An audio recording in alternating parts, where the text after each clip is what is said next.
చిత్రంలో కనిపిస్తున్న ఈ యువకుడి పేరు ఎర్రబోలు శివ అభిరామిరెడ్డి. స్వస్థలం తోటపల్లి గూడూరు మండలం నరుకూరు గ్రామం. చెన్నైలో విద్యను అభ్యసించి ఉన్నత చదువుల కోసం ఇంగ్లాండ్ వెళ్లారు.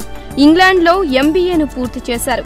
ఇంగ్లాండ్లో ఉద్యోగ అవకాశాలు వచ్చినప్పటికీ వాటిని నిరాకరించి సొంత గడ్డపై మమకారంతో నరుకూరుకు చేరుకున్నారు. వ్యవసాయంపై ఉన్న ఆసక్తితో రైతు అవతారం ఎత్తాడు. దీనికి తల్లిదండ్రుల సహకారం కూడా తోడైంది. నరుకూరులో ఉన్న సొంత పొలంలో 120 ఆవులతో డైరీ ఫామ్ను నెలకొల్పాడు. శివాభిరామిరెడ్డి ఆధునిక పద్ధతులతో డైరీని నిర్వహిస్తూ పలువురికి ఉపాధి కల్పిస్తున్నాడు. ఎక్కువ పాల దిగుబడినిచ్చే హోల్స్టీన్, జెర్సీ రకాల ఆవులను పుంగనూరు, మదనపల్లి, బెంగుళూరు, పలమనేరు ప్రాంతాల నుండి తీసుకువచ్చాడు. పరిశుభ్రమైన వాతావరణంలో డైరీని కొనసాగిస్తూ లాభాలను ఆర్జిస్తున్నారు. రోజుకు 650 లీటర్ల పాల దిగుబడిని సాధిస్తున్నారు. వాటిలో 200 లీటర్ల పాలను నేరుగా మార్కెటింగ్ చేసి మిగిలిన పాలను విజయ డైరీకి విక్రయిస్తున్నారు. ప్రస్తుతం 2 కోట్ల టర్నోవర్తో డైరీని నడుపుతున్నాడు.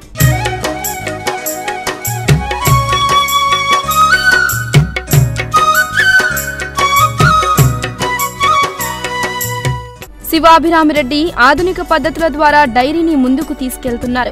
ఆవుల నుండి పాలను పితికేందుకు ప్రత్యేకమైన యంత్రాలను వాడుతున్నారు. ఆవులు ఎక్కువ సంఖ్యలో ఉన్న నేపథ్యంలో మిల్క్ మిషన్లను తీసుకువచ్చారు. పాలు పితికేందుకు ఆవుల పొదుగులకు వాటిని అమర్చితే చాలు, నిమిషాల వ్యవధిలో పాలను డ్రమ్ముల్లోకి చేర్చుతుంది. ఆవులకు కావాల్సిన దానాను సొంతంగానే తయారు చేసుకుంటారు శివ అభిరామిరెడ్డి. పాల ఉత్పత్తిని పెంచే పోషకాలు కలిగిన దానా తయారీలో ప్రత్యేక శ్రద్ధ కనపరుస్తున్నారు.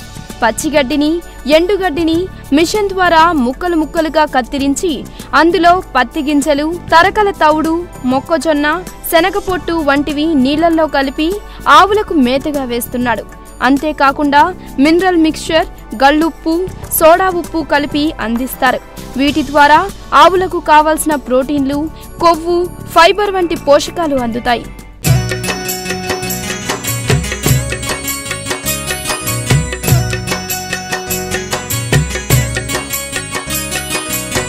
డైరీ ద్వారా వచ్చే 650 లీటర్ల పాలలో 200 లీటర్ల పాలను ప్యాకెట్ల ద్వారా నేరుగా విక్రయిస్తారు సిబ్బంది. ఇందుకోసం కొంతమంది యువకులను నియమించుకున్నారు. ఒక్కొక్కరికి 8,000 జీతమిస్తూ మార్కెటింగ్ చేస్తున్నారు. ఆ యువకులు 200 లీటర్ల పాలను మెషిన్ ద్వారా ప్యాకెట్లుగా మార్చి విక్రయిస్తారు. విజయవంతంగా లాభాల బాటలో డైరీని నడుపుతున్న శివ అభిరామిరెడ్డికి పలు అవార్డులు కూడా అందించారు అధికారులు. 2013లో జిల్లా కలెక్టర్ ద్వారా ఉత్తమ డైరీ అవార్డును అందుకున్నారు.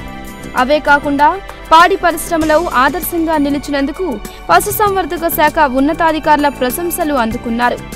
రాష్ట్ర ప్రభుత్వం కూడా శివ అభిరామిరెడ్డి ఏర్పాటు చేసిన డైరీపై ప్రత్యేక శ్రద్ధను కనపరిచింది. దీన్ని ఆదర్శంగా తీసుకుని నెల్లూరులో కమ్యూనిటీ ప్రాసెసింగ్ ప్లాంట్ను ఏర్పాటు చేసేందుకు ముందుకొస్తోంది. ఈ డైరీ ఫామ్ను మంత్రులు కూడా పరిశీలించనున్నారు. దీనిపై శివ అభిరామిరెడ్డి మాట్లాడారు. వ్యవసాయం అంటే తనకెంతో ఇష్టమని చెప్పారు. ఆ ఇష్టంతోనే డైరీ ఫామ్ను ఏర్పాటు చేశానని వివరించారు.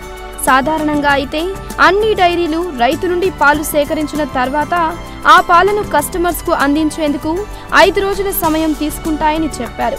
తాము 24 గంటల్లో అందిస్తున్నామని అన్నారు. పాలను డైరెక్ట్గా మార్కెటింగ్ చేస్తేనే లాభాలు వస్తాయన్నారు. పాల ఉత్పత్తిని 6 నుంచి 7,000 లీటర్లకు పెంచడమే లక్ష్యమని వెల్లడించారు. మా ఫామ్లో ప్రస్తుతం 650 నుంచి 700 లీటర్ల పాలు ఉత్పత్తి చేస్తున్నాము. మేము మా ఫామ్ ఏరియా కానీ మా ఎక్స్పర్టీస్ కానీ ఉపయోగించుకొని మేము మొత్తం మీద ఈ ఫామ్ని ఇప్పుడు ప్రస్తుతం 120 కౌస్ ఉండే ఫామ్ని దగ్గర 650 to 700 యానిమల్స్ ఫామ్గా దీన్ని పెంచి daily about 6,000 to 7,000 litres of milk మా ఫామ్లో ప్రొడ్యూస్ అయ్యేటట్లు చేయాలనేది మా ఇమీడియట్ గోల్. సో దీని దిశగానే ప్రయాణం చేస్తున్నాం మేము.